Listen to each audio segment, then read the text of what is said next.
What is up, my friends and fellow BusyBees? If you're listening to this when it first comes out, Happy New Year, Happy 2024. It's a new start, a brand new beginning, and one thing I would love to encourage for you and your side hustle or business selling furniture that's been painted or refinished is to bring the CEO energy, baby. Because listen, do I realize that I am one individual person working in my business, out of my garage, and often from my couch? Absolutely yes. I am not so delusional that I do not understand that very simple concept that I am a very, very, very small business owner who's making all this work and making everything happen. However, what I like to do and how I like to approach my business and the way that I plan for my business and the way that I talk about my business and the way that I feel about my business is like a CEO. Because like I said, I am doing everything in this business, which a CEO doesn't even do. So like I already got one up there and I birthed this business from nothing. And some CEOs can say that, but not all can. So I would like to encourage you to lean into the Delulu just a little bit this year and bring the CEO energy and mindset to your business or side hustle and just see what happens and see what changes and see if it's for the better or for the worst. But like spoiler alert, it's going to be for the better.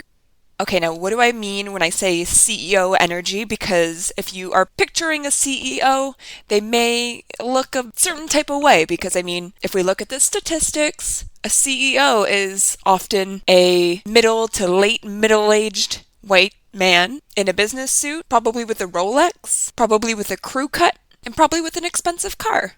Am I any of those things? No, I am not.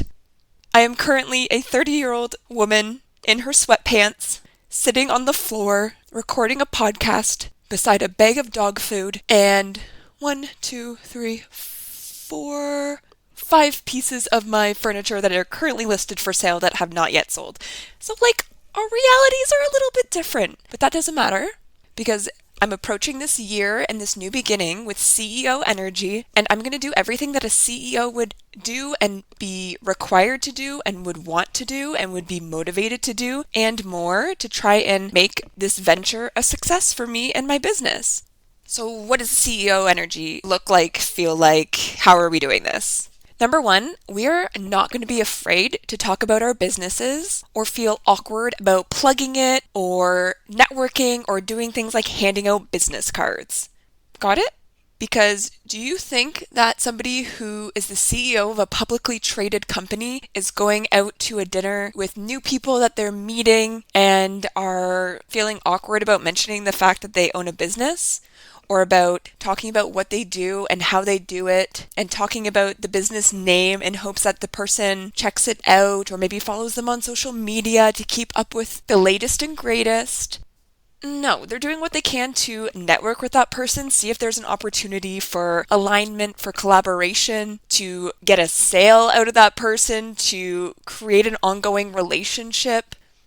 A CEO is not shying away from bringing up the fact that they have this work that they care a lot about. They are not hiding that fact from their friends, from their family, and holding back this passion that they have because they're feeling small and they're feeling like they're not good enough or they're feeling awkward about proclaiming it loudly from the rooftops. So you're not going to this year either. If you are someone who is working another job and doing this on the side or in the evenings and weekends, when somebody asks what you do for work, I want you to, mention whatever it is that you do for work, but also say, and I also run a business selling painted and refinished furniture or whatever terms you like to use for your business. Because you know what? Maybe you're an accountant by day, but a refinisher by night. I'm going to guess the large majority of people that you talk to are going to ask about the furniture aspect of your work and probably not ask too much about taxes. This is a world that is very different to a lot of people. It's not something that a lot of people do in their day to day, having a creative outlet and especially making money from it.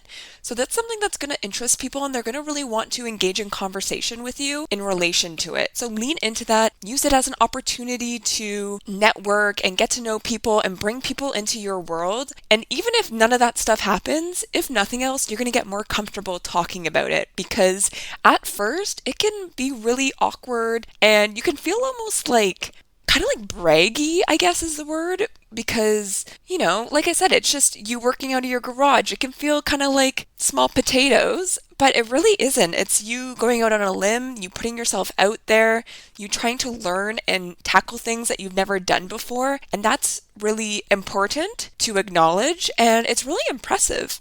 And it's something that not a lot of people do, so I don't want you to shy away from the fact that you have taken on this venture and you're doing everything you can to make it work and see what happens with it. That's a big fucking deal, by the way, if you haven't been reminded recently. And as a result, I want you to bring that CEO energy to your identity. Don't be afraid to call yourself a business owner when people ask, or small business owner, or an entrepreneur, or a side hustler, or whatever terms speak to you, or whatever feels right to you. There's so many synonyms out there for different words that come up, and some are more trendy and come and go with the times too. But I want you to lean into that and don't feel like because you don't have employees working for you, because you aren't making hundreds of thousands of dollars doing this work. Maybe you are. If you are, fucking good on ya. But don't have those small thoughts. Lean into it and really make it part of your identity, because I know for myself that just adds so much more pride to what I do. Even when I was working as a consultant in my 9 to 5, when people asked what I do, I would say, oh, I work for blah, blah, blah, and I also run my own business. And I would quickly talk about the thing I was doing 9 to 5, but I would really lean into the business aspect. Because like I said, people are interested in it. They want to ask about it. Maybe they're interested in getting something done and you're someone that they can pick the brain of. And it just energizes me when I'm proclaiming that. I remember when I first made it an official business and people would be asking me what I do, or when I first went full time and this was like the only thing that I could point to of what I do when people ask, like the way that I said it changed. I wasn't just saying, oh, I paint furniture. Oh, I just actually refinish some furniture. I was like, I actually run my own business and I do it full time. I do furniture painting and refinishing or whatever. Like the proclamation of I run my own business. I would say that with pride. I would almost not like get emotional, but you would feel it. I would feel it. And you would feel it because I was feeling it. And that energizes me and it energizes the people around me. And if you think about the opposite, can you remember a time when you asked somebody what they did and they answered what they do and you could just tell that they hate what they do? Like the way they go about it, the way they like talk small about it or kind of flippantly. They're like, oh yeah, I'm a blah, blah, blah. I don't know. I don't want to say any specific role because you might love what you do even if it's something that someone else wouldn't. But you could just feel that through the way that people talk about their work, how they feel about it, if they like it or if they don't. And when I first started doing this work and I realized how much I enjoyed it in comparison to the stuff that I was doing from 9 to 5, I started to ask people like quite often when I would meet them, what do you do? Oh, where do you work? That kind of thing. And when they would tell me, I would say, oh, how do you like it? Or, oh, do you like doing that? And nobody said yes, which is very concerning. A lot of people are working in jobs that are paying the bills and bring them 0% satisfaction or happiness, and that's fine. Bills still got to get paid. I don't think you need to be fully fulfilled or energized and excited about work every single day. That's probably not realistic. But if you can find that thing that does that for you, you better fucking scream it from the rooftops, my friend.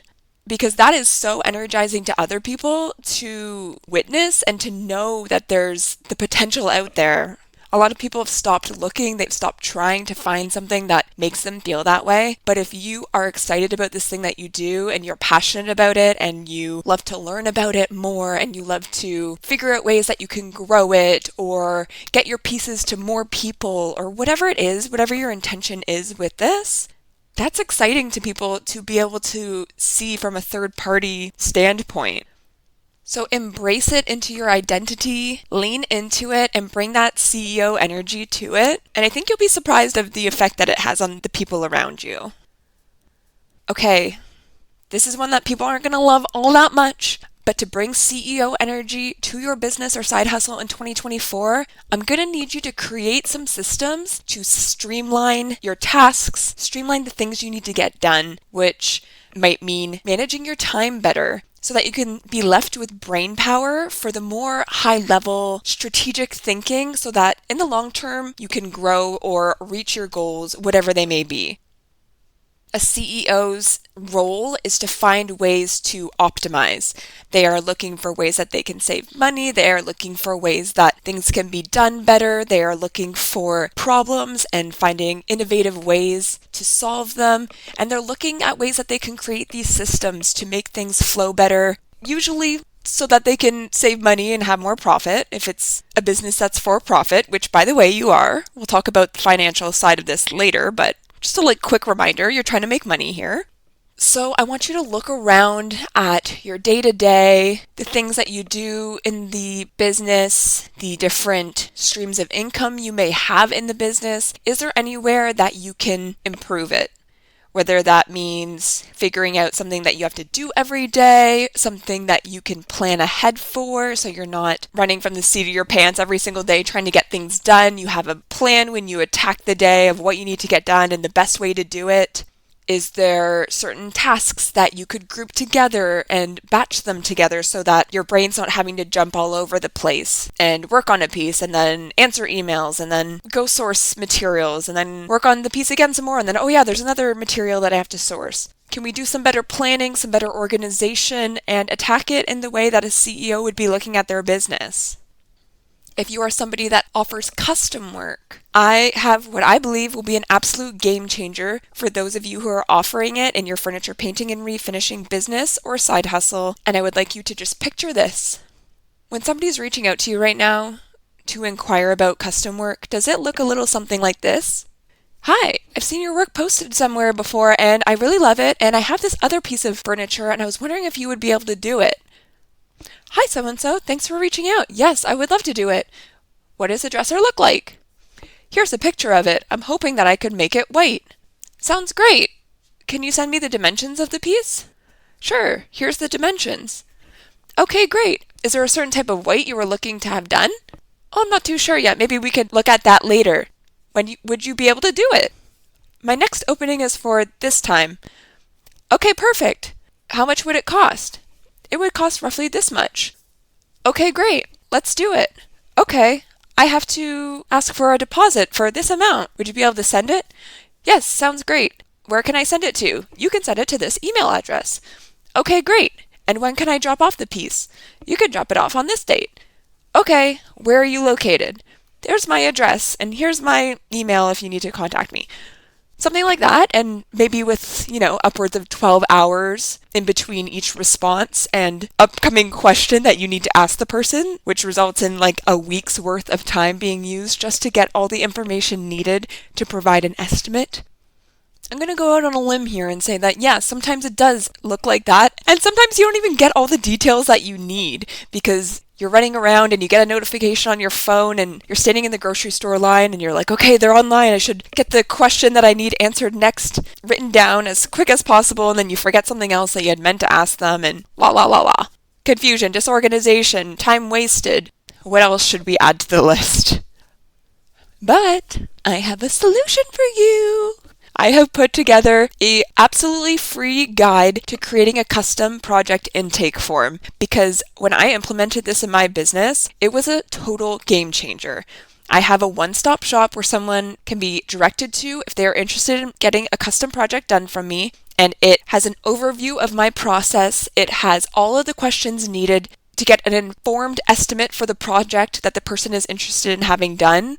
It covers everything from what kind of piece is it to does it need repairs to upload photos here of the piece to do you have any inspiration photos you'd like to upload to are you able to deliver it to me to where did you discover me and my business and was it a referral from somebody else? It is a one-stop shop where I can get all of the information that I need for every single project that I do.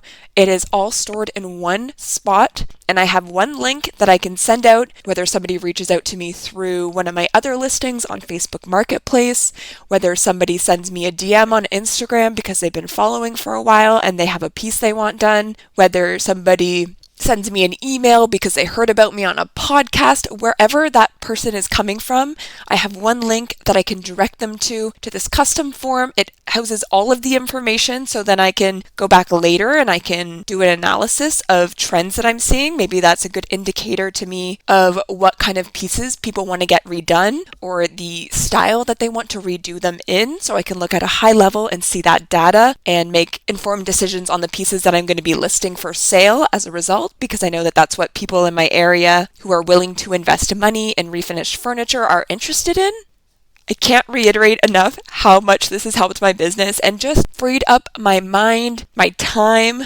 I get so anti my phone now. I'm allergic to my phone because I've just spent so long on it for so many years, whether it's doing my own personal stuff on there or just my day-to-day, like my to-do lists and all the other stuff that I've chosen to do electronically for some reason, or the business stuff. I'm just on my phone so much. So whatever I can do to get myself off of there and give myself time back in my day to do other things that I prefer to be investing my time and energy in, like going to the gym or relaxing with a book or spending time with friends and family. These are the things I'm now able to do much more commonly and much more consistently with much more brain power left at the end of the day, because I took that CEO approach to my business and thought, where's somewhere that I'm finding a bit of friction in my day-to-day, and then saying, what can I do to help alleviate that? And for me, it was this custom intake form, and I think for some of you out there, it may be the same. So if you are interested in grabbing this, it is available to you free of charge. I use Google Forms to create mine, and I literally have step-by-step where to click, what the button looks like, all the inside scoop on how to create it, how to personalize it to you and your business. I have screenshots of the questions that I use. I have screenshots of the blurbs that I put in. So you can use all of this as inspiration for your own form and what makes sense for you and your business. But I truly think this is going to revolutionize the way that you do custom work if you are someone who offers that. So I will link it in the show notes below, or you can go to meldiditherself.ca/custom-guide and grab yours today. And I hope that it helps to transform the way that you do custom work in your furniture upcycling business, my friend.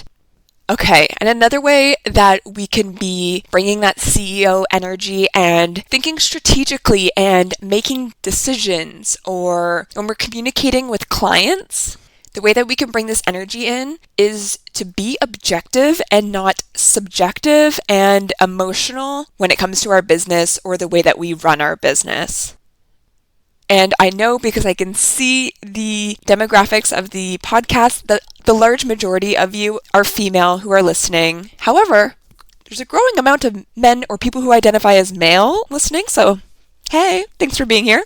But for the ladies, I think we all know, we have a tendency, sometimes it depends on the time of the month, of when we're in our feelings a little bit more, or when we are being a little bit more subjective about things that are going on in the world. And it's just, it's truly just hormonal, but it's important to know, and it's important to push aside, to be quite frank, because you are a CEO, you are a business owner, and somebody who is reaching out with a concern about your business or your furniture piece or whatever, frankly doesn't give a fuck if you're on your period and you are feeling a little extra bitchy.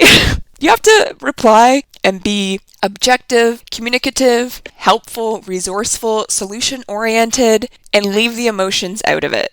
And for some people, that may be obvious, but in practice, for some people, it may not be. So this is your reminder. And I know it is so easy to do, especially when it comes to being subjective about things and not so objective, because this is our baby. This is a business or a hobby or a side hustle or whatever it is to you, whatever you consider it to be. This is something that you birthed from nothing. And this is a skill and a passion that you have acquired that may have started out of nowhere, and you've built it to whatever it is today. And like I said, That's pretty fucking awesome. However, any client that is coming to you just thinks that you're a regular everyday business or however you market yourself. And they are a consumer who is interested in a product that you are providing. So you have to act like an objective business owner when doing so. And if you want some tips on how to do that or recommendations on approaches for that, and you haven't yet listened to it, you can head back to episode 78, which is the importance of providing good client service and how to do it. I walk you through some of my recommendations or things that I've learned over the years. But it can be so easy to want to lean into that subjectivity and want you and your business and your products to be seen in the positive light in the way that you intend them to be and the way that you see it all. And you want to maybe be seen as correct or like you approach something correctly, or I don't know. I'm trying to even think of an example, but I can't think of anything off the top of my head. But in any of these interactions, you need to be that level-headed, unemotional, objective CEO that is approaching this business that you are running. Again, think of if you were a publicly traded large company and you had a board of directors that you had to report to. Would the way you're communicating with the client, would the decisions that you're making or the way that you are approaching decision making be looked at approvingly by that board of directors? That's a really great filter that you can put everything that you do through. Obviously, you gotta play pretend a little bit, but if your intention is to grow, think of it that one day that could be the reality. Again, it's delusional. It's a little delusional. You probably want to be publicly traded, but you never know. Refinished furniture is growing every damn day. You don't know what's going to happen. So if you approach the way that you run the business with that mentality, that's just going to make it part of your everyday. And I think it's a good way to move through life regardless of being a business owner or not. I think so often in other work that I've done and just in my day-to-day interactions with the general unknown public, you see people making decisions and acting according to their emotions so often and not approaching it from an objective, solution-oriented approach. People like to get in their feelings and harp on what's wrong or what's negative or the horrible things happening in the world, and they're not focusing on the things that you could do to improve your situation, or this is the issue in front of us, what can we do to solve it or to improve what's currently not going the way that we would like it to be. So take that same mentality into your business and it will just spill into your day-to-day life as well, and I truly don't think anything negative can come from it. But I recommend bringing that CEO energy to the financial aspect of your business or side hustle or whatever it is that you're doing to paint and refinish furniture, because regardless of what you have it classified as, you're probably spending at least a little bit of money for all of the things that you are doing, whether it's spending money to purchase inventory to make over, to purchase the supplies to make over the piece, to purchase software to help you with things, or different apps, or things for your workspace and tools and things like that. You're definitely forking out at least a little bit of money. So bring that CEO energy to these decisions that you're making. Again, as per point above, let's be objective and neutral when we are making those decisions. But let's ask ourselves some really important questions. Let's ask, are you investing money appropriately? Are you, for example, saving up a little bit from each sale that you make and putting money aside so that you can buy a tool and you can just pay for it outright because you saved up money over time, versus just seeing something that you want online and going out and purchasing it right away on credit that you may not necessarily be able to pay back right away because you don't know when the next sale is going to come? Question mark. Are you tucking money away in case of emergency if you're full-time doing this, or if you're just someone doing it part-time and something might come up that is an unexpected expense that you wouldn't be able to pull from your everyday funds to allocate towards? And like I said, if you're full-time, are you putting money away for other things? Like, for example, if you intend on starting a family and would like to take some time off for mat leave, you're not paying into EI, so think about that. Or what if something more unexpected, I guess having a baby could be very unexpected, but it could be something that was more planned. But what if you get a really bad injury from the work that you're doing, or, you're out skiing with the family and you break your dominant wrist, and so you can't paint for X amount of days, months, years, whatever. And you're going to have to take some time off, and you won't have that steady income that you're used to. Do you have some money allocated for that? If you are doing this full time and it's your intention to hopefully continue to do that from now until forever, are you putting money away for retirement? You as the employee and simultaneously employer are not working for someone who's putting away money for your future. So you have to think about these things. And approaching it like a CEO and doing a very objective look at the finances of the business that you are running is going to help you to make those decisions and ask yourself those questions that you may not otherwise. And I mentioned trying to make money in the business.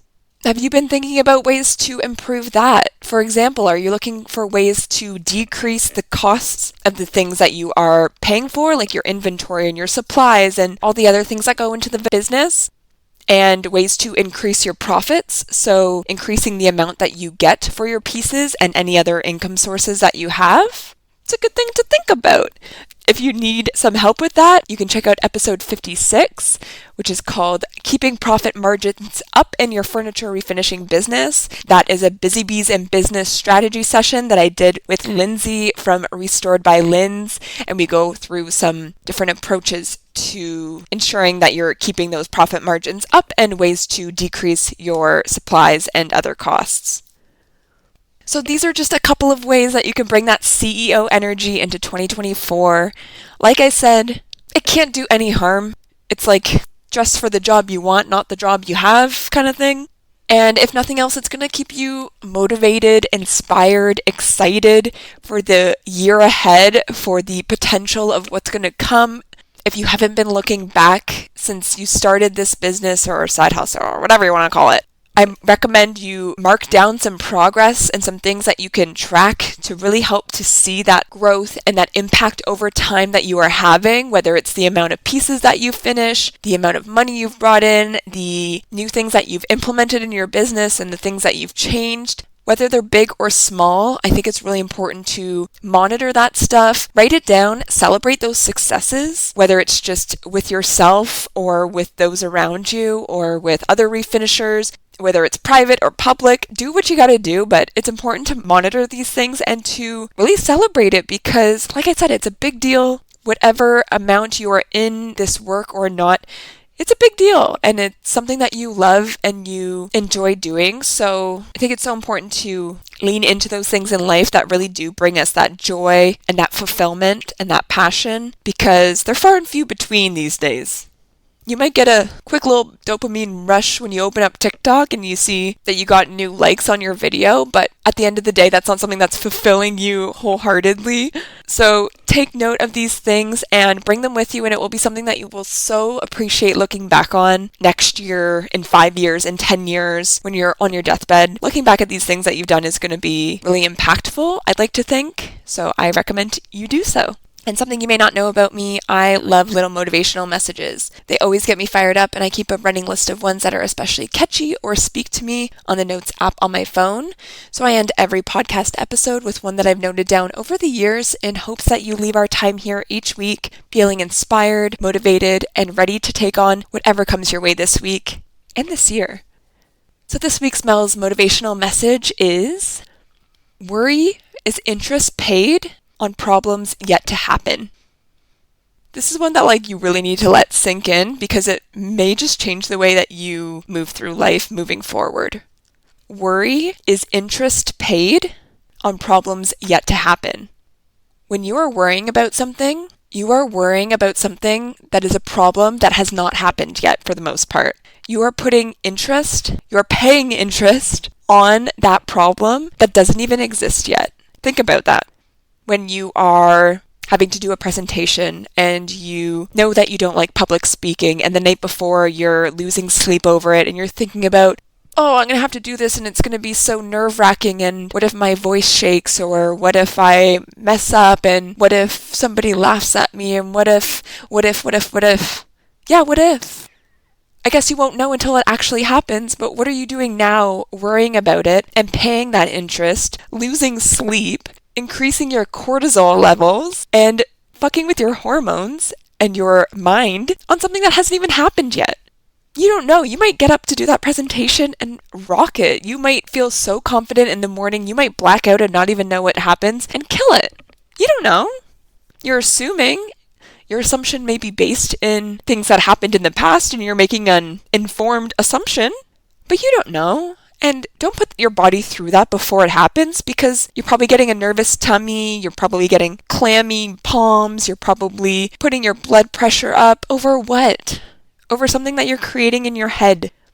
Any worry that you experience, that you think about, is interest paid on problems yet to happen. Do you ever look at your credit card bill and see how much you're paying in interest? I hope it's not a lot. I hope yours isn't as much as mine. But do you ever see it and just think, fuck those credit card companies? How is that legal? 20%? 20% interest of my money? Why aren't you getting outraged like that about worry that you're placing on something that hasn't even happened yet? We move through life with so many assumptions, with that emotional and subjective approach to things, how we think things are going to turn out. And there is a legitimate, scientific, data-driven research point that I do not have in front of me right now, but it's something like 99.8% of the things that we worry about in life never happen. They never come to fruition. We worry about these things, and then when we actually approach the situation or we get to that point, the thing that we were worried about doesn't happen. So what does that tell you about the amount of time you're wasting in your life? The amount of interest that you are paying on that problem that doesn't even exist right now? Don't pay interest on problems that are yet to happen, my BusyBees. It is truly the biggest waste of your time and your life. All right, that's it for now. I appreciate your time. Let's move forward in 2024 with that CEO energy, baby. And I'll see you guys next time.